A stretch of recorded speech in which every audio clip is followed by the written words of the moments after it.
Muy buenos días a todos. Hoy es martes, día 13 de agosto. Se cumple eso tan sonoro de martes y 13 y martes. Bueno, no creemos en esas cosas fatídicas o de horóscopo o de acertijos, ¿no?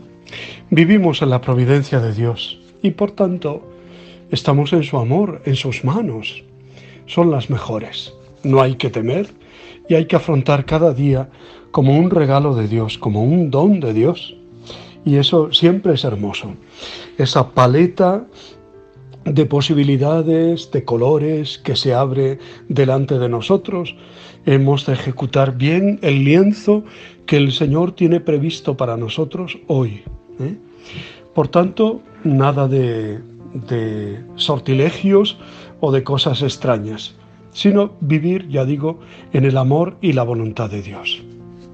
Hoy, precisamente, el Evangelio surge de una pregunta que le hacen los discípulos a Jesús. ¿Quién es el mayor en el reino de los cielos?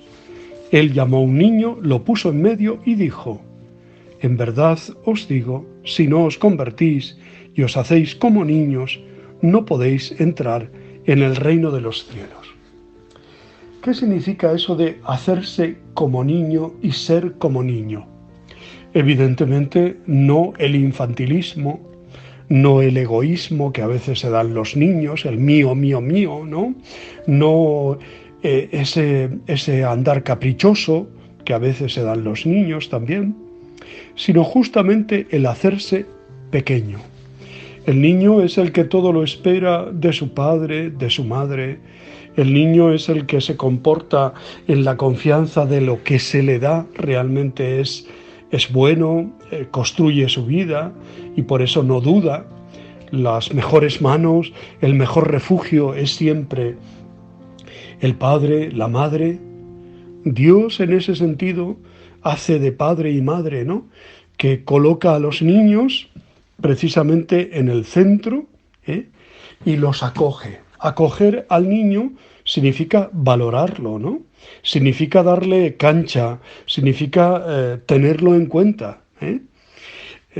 El acoger al niño y acariciarle y bendecirle, pues eso es también lo que nosotros debemos hacer los unos con los otros, ¿no?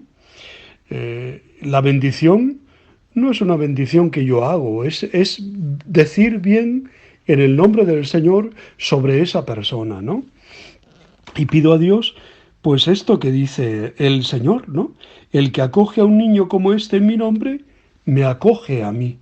Acogemos al mismo Dios, Hoy está muy elevada la figura de los niños y es bueno que así sea, ¿no? Y valorada, En los tiempos de Jesús, no, los niños eran completamente indefensos. Niños, viudas, mujeres solas, eso no contaban, ni siquiera para el cómputo de la sociedad, ¿no? Y por eso significaba también valorar, ¿no? Y por eso es tan importante este gesto de Jesús. Tanto que hay un camino, el camino que descubrió y que trazó alguien tan importante como Teresita de Lisieux, Teresita del Niño Jesús y de la Santa Faz. El camino de la infancia, de la infancia, el camino de la sencillez, el camino de la humildad.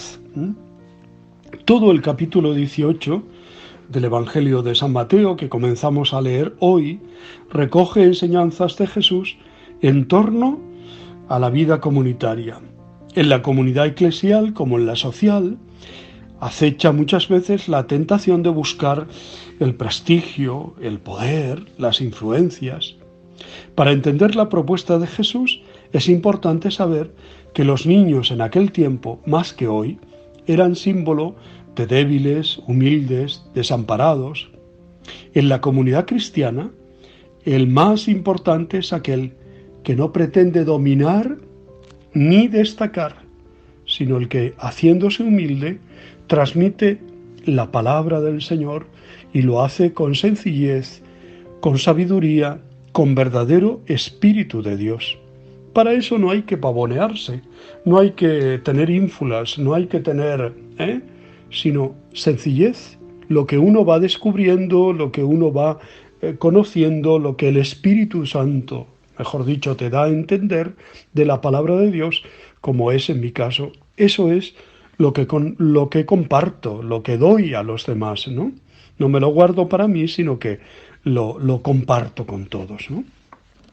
Y además el Señor también dice en esta parábola que comenzamos a leer, ¿no? ¿Qué os parece? Suponed que un hombre tiene 100 ovejas, pierde una, etcétera, ¿no? Dios tiene mala matemática, ¿no? Deja 99 seguras y busca a la que se ha perdido. Este es nuestro Dios. Dios que nos busca, que no quiere que nadie se le extravíe, ¿no? Pues dice el texto, no es voluntad de vuestro Padre que está en el cielo que se pierda ni uno solo de estos pequeños. De los pequeños que debemos ser tú, yo, cada uno de nosotros, también los niños de la comunidad, evidentemente que sí. Hoy podíamos hacer memoria de San Estanislao de Kostka, un santo muy importante por su amor a la Eucaristía, por su amor a la Virgen. Sin embargo, quiero también recordar en este día a dos santos mártires, Ponciano Papa e Hipólito presbítero, que fueron deportados juntos a Cerdeña y con igual condena, adornados al parecer con la misma corona, la corona del martirio, fueron trasladados finalmente a Roma, Hipólito al cementerio de la Vía Tiburtina y el Papa Ponciano al cementerio de Calisto. ¿Por qué escojo estos mártires? Porque mi abuelo paterno, al que tuve la suerte de conocer, aunque por muy poquito tiempo, se llamaba así, se llamaba Hipólito. Bueno, es un homenaje también. Eso no quita para que, si queréis, pues por ejemplo, busquéis también la vida de San Estanislao de Kostka. Al llegar Ponciano a la cátedra de Pedro en el año 230, encontró a la iglesia dividida por un cisma cuyo autor era el sacerdote Hipólito, un maestro afamado por su conocimiento de la Escritura y por la profundidad de su pensamiento. Hipólito no se había venido a aceptar la elección del diácono Calisto como papa, y a partir de ese momento se había erigido en jefe de una comunidad disidente, estimando que él representaba la tradición, en tanto que Calisto y sus sucesores cedían peligrosamente al último capricho. El año 235 estalló la persecución de Maximiano. Constatando que los cristianos de Roma se apoyaban en los dos obispos, el emperador mandó que arrestasen a ambos y los condenó a trabajos forzados. Para que la Iglesia no se viera privada de cabeza en circunstancias tan difíciles, Ponciano renunció a su cargo e Hipólito hizo otro tanto. Deportados a Cerdeña, se unieron en una misma confesión de fe y no tardaron en encontrar la muerte. Después de la persecución, el Papa Fabián pudo llevar a Roma los cuerpos de ambos mártires. El 13 de agosto es precisamente el aniversario de esta traslación. Pronto se echó en el olvido que Hipólito había sido el autor del cisma.